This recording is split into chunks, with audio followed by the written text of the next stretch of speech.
Okay, we're back. If you haven't yet watched the video of a note payable when everything is within the same fiscal year, I highly encourage you to watch that one first and then come back to this one.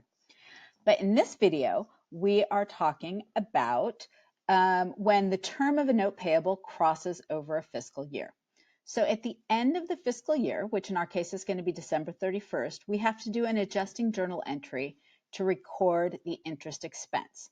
Remember, the purpose of adjusting journal entries is to record revenue or expense in the correct period. And in this case, it's the interest expense that needs to be recorded in the correct period when we go to close the year.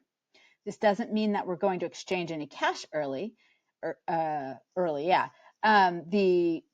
note holder, they will get paid at maturity just like normal. So this is just internal accounting. All right, so let's start off. On October 2nd, Candle Inc. issued a 120-day note. That's the term, 120 days. Note payable in exchange for $10,000. That's the principal. And the interest rate on the note is 4%. So at the issuance, we're going to debit cash because we're going to get $10,000 cash. Make that $10,000. And we are going to credit note payable. Okay, simple enough. You've seen that before. Now on December 31st, the note hasn't come due yet because the note won't come due until I think January 30th, 2021. So on December 31st, we have to book an adjusting journal entry to accrue the interest expense.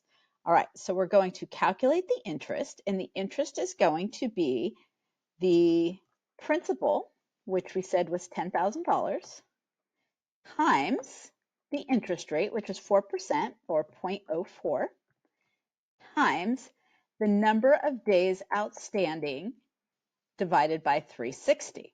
Okay, we need to calculate the number of days outstanding. So let me just stop this for a minute. Okay, so the number of days outstanding, we need to count the days. So in October, there are 31 days in October. We issued the note on the 2nd. So if we do plus 31 minus 2, because we issued the note on October 2nd, there are 29 days that this note is outstanding in October. In November, there are 30 days, and our note was outstanding for all 30 days. In December, there are 31 days, and the note was outstanding for all 31 days. So as of December 31st, our note was outstanding for 90 days. All right, now let's go into our interest expense.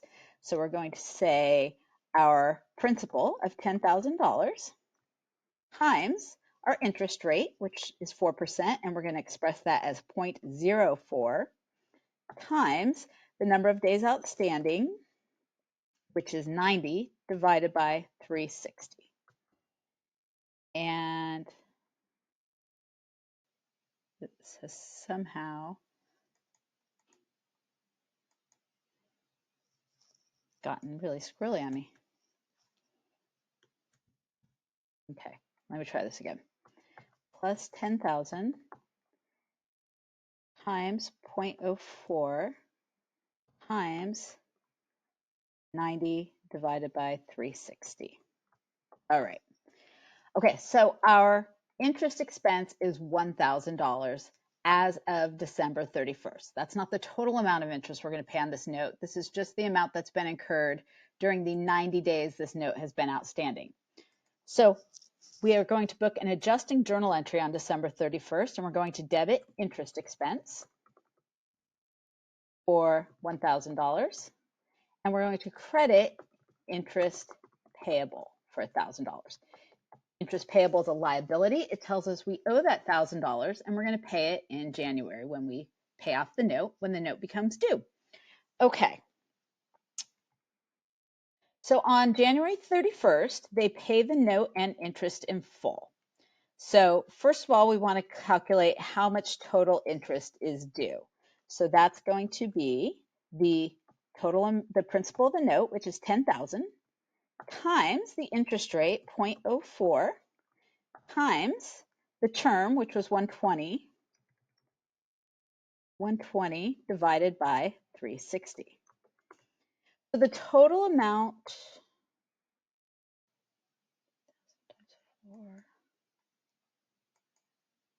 Oh, I had an extra 0 up here. Okay, so the interest expense is going to be $100 as of December 31st. Sorry about that. I had an extra 0 in there. Okay, so the total amount of interest expense on this note is $133.33. We're always going to round to 2 decimal places. We don't need to go farther than that.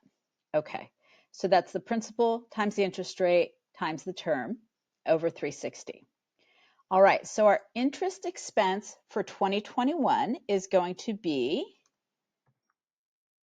our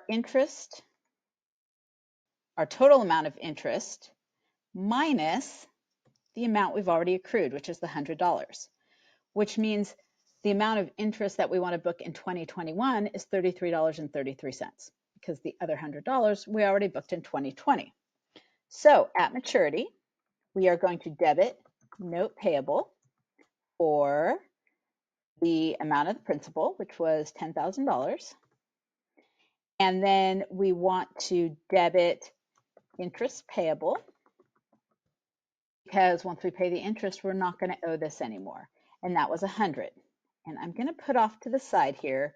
This was our 2020 interest expense. We are also going to debit interest expense for $33.33. This is our 2021 interest expense. And finally, we're going to credit cash for the entire amount that we're going to pay, which is $10,133.33. So the amount we pay at maturity doesn't change. All that changes is when we book the interest expense, because when we cross the fiscal year, we have to make sure that the 2020 interest expense is booked in 2020 and the 2021 interest expense is booked in 2021. All right, that's going to wrap up notes payable. See you next time.